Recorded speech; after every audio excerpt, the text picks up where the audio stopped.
नमस्कार, मी किरण आणि आपण पाहताय Mumbai reporter news. Mumbai reporter news मध्ये आपलं सर्वांचं स्वागत. पाहुयात बातमी सविस्तरपणे. टार्गेट पब्लिकेशन या शिक्षण क्षेत्रातील अग्रगण्य संस्थेने सेव्ह द चिल्ड्रन इंडिया विप्ला फाउंडेशनच्या बालवाडी शिक्षकांसाठी होलिस्टिक लर्निंग ऑफ किड्स या संकल्पनेवर एक कार्यशाळा आयोजित केली.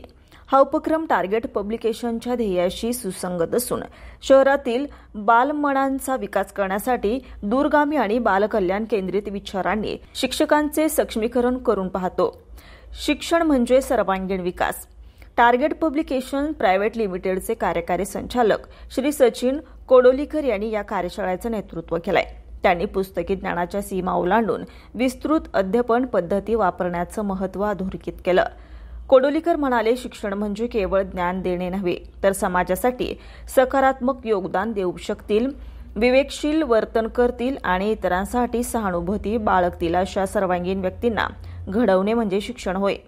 टार्गेट पब्लिकेशन असे मानते की नवीन राष्ट्रीय शैक्षणिक धोरण NEP 2020 या योजनेप्रमाणे मुलांमध्ये शैक्षणिक गुणवत्तेसह आवश्यक जीवन कौशल्य विकसित व्हावीत. याकरिता शिक्षकांना पूरक वातावरण निर्माण करता आलं पाहिजे, असं देखील त्यांनी यावेळी म्हटलंय. Arvind Bansode, Mumbai reporter news, Mumbai. ताज्या घडामोडींसाठी आणि ताज्या बातम्यांसाठी आजच आमच्या मुंबई रिपोर्टर न्यूज चॅनलला लाईक करा, सबस्क्राईब करा आणि बेल आयकॉन प्रेस करा आणि पाहत रहा मुंबई रिपोर्टर न्यूज.